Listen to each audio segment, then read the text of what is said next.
Hi everyone, I am Sumaiya Khan. जैसे कि मैंने लास्ट वीडियो में बोल दिया था कि ब्रासेस कोई भी करवा सकता है, इतना कुछ पेन नहीं होता ये वो। लिटरली हाँ, मैंने बोला था क्योंकि मैं जस्ट करवा के आई थी और 1 महीना मेरे को बिल्कुल पेन नहीं हुआ। अब जैसे जैसे दिन जा रहे हैं भाई, मेरे को लिटरली इतना पेन हो रहा है।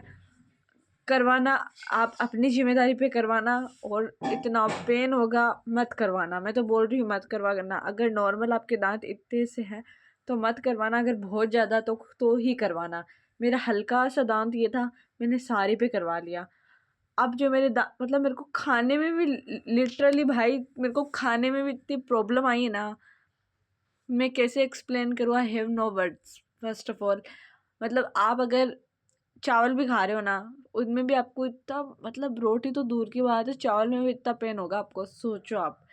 तो मत करवाना, अपने ही रिस्क पर करवाना, बाकी मत करवाना। मैं तो बोल रही हूँ मत करवाना, इतना ज़्यादा पेन होता है भाई, मत करवाना।